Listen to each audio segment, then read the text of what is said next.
तो नमस्कार, सत श्री अकाल और आदाब। आप सभी खूबसूरत लोगों का एक बार फिर से दोनों हाथों से बहुत बहुत स्वागत है हमारे YouTube चैनल जिसका नाम है कॉम्बैट मिलिट्री एकेडमी।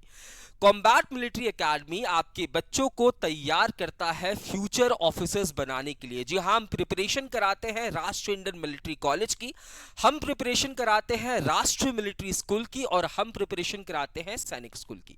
आज की वीडियो को बनाने का पर्पस ये है कि बहुत सारे स्टूडेंट्स के पेरेंट्स ऐसे हैं जो कि बहुत ज़्यादा कंफ्यूजन में है। उनका बच्चा क्लास 4th में है, उनका बच्चा क्लास 5th में है और वो चाहते हैं कि इंडिया के एलीट पब्लिक स्कूल में अपने बच्चे का एडमिशन कराए ताकि है ना बच्चे के ऑफिसर बनने की प्रोबेबिलिटी जो है वो बहुत ज्यादा बढ़ जाए। अगर आपका बच्चा क्लास 3 में है, 4 में है, 5 में है और आप चाहते हैं कि आपका बच्चा मिलिट्री स्कूल या राष्ट्रीय मिलिट्री स्कूल के अंदर एडमिशन ले ले, है ना, तो उसके लिए जितने भी आपके मन में कंफ्यूजन है वो आज मैं दूर करने वाला हूं। आज की इस वीडियो में हम लोग एग्जाम पैटर्न को समझेंगे, सिलेबस को समझेंगे और तमाम बातों को डिस्कस करेंगे। याद रहे ये वीडियो केवल उन स्टूडेंट्स के लिए है जो आरएमएस में क्लास 6th में जाना चाहते हैं। इसकी अगली वीडियो में हम बात करेंगे क्लास 9th के बारे में भी एंड साथ ही साथ क्लास 11th के बारे में भी। देखिए आरएमएस तीन तरीके से इनटेक लेता है, एक इनटेक क्लास 6 में, एक इनटेक क्लास 9th में। इन दोनों के लिए तो भैया एग्जाम्स होते हैं, बट 11th में के अंदर बहुत बार क्या होता है कि बच्चे 10th में ड्रॉप कर देते हैं, है ना। 11th के नए सेशन में जो आरएमएस में ऑलरेडी बच्चा पढ़ रहा होता है वो ड्रॉप कर देता है, तो इससे क्या होता है कुछ सीटें खाली हो जाती हैं। तो उसमें एडमिशंस कैसे होंगे? वहां पे एडमिशंस होंगे आपके 10th के मेरिट लिस्ट के बेसिस पे, ठीक है। उसकी बात तो हम लोग बाद में करेंगे, आज सिर्फ क्लास 6 के बारे में हम लोग बात करने वाले हैं, ठीक है। तो ये आपका प्रोस्पेक्टस है राष्ट्रीय मिलिट्री स्कूल का। 5 आपको स्कूल्स देखने को मिलेंगे। एक आपको कहां? आरएमएस चैल जो कि शिमला में है, दूसरा आपको आरएमएस धौलपुर, तीसरा आपको आरएमएस अजमेर, चौथा आपको आरएमएस बेलगांव और पांचवा आरएमएस बेंगलुरु, ठीक है। तो 5 आरएमएस यानी कि मिलिट्री स्कूल आपको देखने को मिलेगा, ठीक है। अब यहां पे बात कर लेते हैं भैया, ठीक है, स्टैब्लिश वगैरह कब हुआ है? तो 1925 में पहला आरएमएस जो है वो स्टैब्लिश किया गया। तो मोटिव है ऑफिसर्स बनाना कुल मिलाकर, ठीक है। यहाँ पे रिजर्वेशन भी आपको देखने को मिलेगा, ठीक है। जेसीओस को है ना, जो कि आर्मी में है, नेवी में कोई ऑफिसर है, पेरेंट्स ऑफिसर है, एयरफोर्स में ऑफिसर है, तो उनको यहाँ पे रिजर्वेशन में मिलता है। बट सिविलियंस के लिए भी काफी सारी सीट्स जो है वो आपको देखने को मिलेगी, ठीक है। अगर मैं आरएमएस की बात करूं, देखिए अगर मैं आरएमएस की बात करूं ना, आरएमएस क्लास 6th में आप देखोगे लगभग 300 सीट्स आपको देखने को मिलती है ना। 300 सीट जो है वो आपको यहाँ पे देखने को मिलेगी, है ना। यहाँ पे लड़कों को भी लिया जाता है एंड लड़कियों को भी लिया जाता है। तो अगर आपका बच्चा है, बच्ची है, कोई भी है ना, तो वो यहाँ पे एलिजिबल है। क्लास 6 की बात हो रही है तो क्लास 6 के लिए भैया, है ना, क्लास 6 के लिए में आपका एडमिशन होता है यहाँ पे, ठीक है। तो आपका बच्चा या तो 5th में है या तो 5th पास कर चुका है, वो एलिजिबल यहाँ पे आपको देखने को मिलेगा, ठीक है। एज क्राइटेरिया की बात करूं अगर, तो एज क्राइटेरिया में भैया आपकी उम्र 10 से 12 के बीच में होनी चाहिए, 10 से 12 के बीच में होनी चाहिए as of 31 March of the session, है ना। तो अभी 2026 का सेशन आएगा तो 31 मार्च 2026 तक आपकी उम्र, है ना, आपकी उम्र इस बीच में होनी चाहिए, ठीक है। 10 साल से एक दिन ज्यादा, 12 साल से एक दिन कम। क्लियर है बात?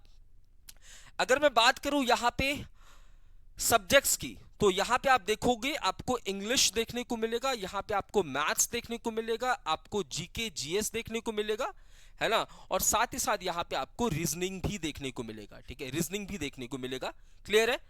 सारे जो पेपर्स होंगे ये 50-50 मार्क्स के होंगे, एक क्वेश्चन 1 मार्क्स का होगा, ठीक है, एक क्वेश्चन 1 मार्क्स का होगा।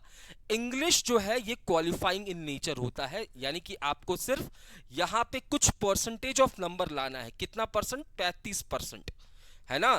तो इंग्लिश में आपको सिर्फ क्वालिफाई करना है, 50 का 35% आप ले आते हो तो आप क्वालिफाई हो जाते हो। वहीं अगर मैं बाकी सब्जेक्ट्स की बात करूं तो ये मेरिट बनाती हैं, ये सब्जेक्ट्स मेरिट बनाती है, इसमें आपको 40% मार्क्स तो लाने ही पड़ेंगे। फिर से समझते हैं, इंग्लिश आएगा, मैथ्स आएगा, जीके जीएस आएगा और रीजनिंग आएगा। सभी 50-50 नंबर के 50-50 मार्क्स के आने वाले हैं, ठीक है। इंग्लिश क्वालिफाइंग नेचर का होगा, यानी कि 50 में से सिर्फ 35% नंबर आपको लाना है और आगे बढ़ जाना है। इसमें ज्यादा नंबर लाके आपको कोई फायदा नहीं होगा, क्योंकि इसके नंबर जुड़ेंगे नहीं। नंबर जुड़ेंगे किसके? मैथ्स के, जीके जीएस के और रीजनिंग के, ठीक है। तो 150 नंबर का ये पेपर होने वाला है।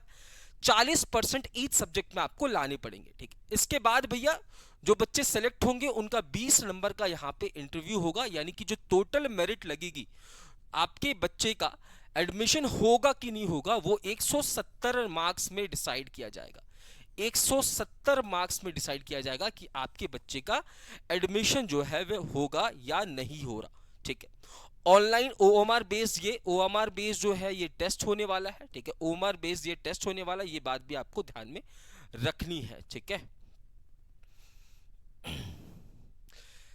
इसके बाद करूं, हाँ, तो सिलेबस आप सिलेबस क्लास 5th का सिलेबस आपसे पूछा जाएगा। 5th में जो जो आपकी चीजें हैं, जैसे मैथ्स के जो टॉपिक्स हैं वो आपको पढ़ना है, इंग्लिश के जो टॉपिक्स है वो आपको पढ़ना है, रीजनिंग के टॉपिक, रीजनिंग आपके लिए थोड़ा नया होने वाला है, ठीक है। एंड इंग्लिश के जो टॉपिक्स है वो आपको पढ़ना है। इसके बाद आपका 20 नंबर का इंटरव्यू होने वाला है और उसके बाद यहाँ पे क्या आएगी? रिजल्ट आएगी, ठीक है। रिजल्ट के बाद आपका मेडिकल टेस्ट भी होगा, ठीक है, किसी रिकॉग्नाइज्ड है ना आर्मी हॉस्पिटल में आपका ये टेस्ट होने वाला है, ठीक है। स्कूल की जो फीस है इसमें भी आप देखोगे SC ST को यहाँ पे रिजर्वेशन यानी कि कुछ % ऑफ डिस्काउंट मिलने वाला है। बट अगर मैं जनरल कैटेगरी सिविलियंस की बात करूं तो 51,000 पूरे साल की फीस होने वाली है, जो कि बहुत कम है ना। इतनी एलीट स्कूल में पढ़ने के लिए सिर्फ 51,000 सालाना आपको पे करना पड़ेगा, जिसमें आपके बच्चे की ओवरऑल डेवलपमेंट होगी, ठीक है। बाकी जो चीज़ें हैं वो नॉर्मल चीज़ें हैं, जिसमें आपको क्या क्या लेकर जाना है, मैट्रेस वगैरह जो चीज़ें हैं, टूथब्रश वगैरह क्या क्या आपको बच्चों के साथ देना है, स्टेशनरी के लिए क्या देना है, पॉकेट मनी कितना देना है, ये बहुत ज़्यादा इंपॉर्टेंट नहीं है।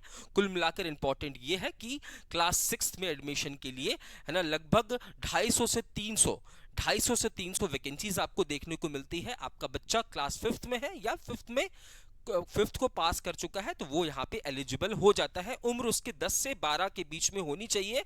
कब तक? तो अगले सेशन के 31 मार्च तक, है ना।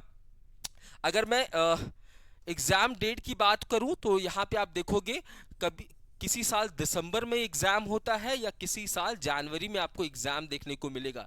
तो दिसंबर जनवरी में इसका एग्जाम होता है। एग्जाम से 3 महीने पहले जो है वो फॉर्म्स वगैरह आ जाते हैं, ठीक है। तो मैं उम्मीद करता हूं जो भी आपके डाउट्स थे वो डाउट्स क्लियर हो गए होंगे। इस सेशन को देखने के बाद फिर भी कोई डाउट बचता है तो आप कमेंट सेक्शन में अपने डाउट शेयर कर देंगे। अगले वीडियो में आपकी डाउट्स जो है वो रिजॉल्व कर दी जाएगी। मिलते हैं अपने अगले वीडियो में, तब तक के लिए मैं शुभम सिंह अलविदा लेता हूं। जय हिंद, जय भारत।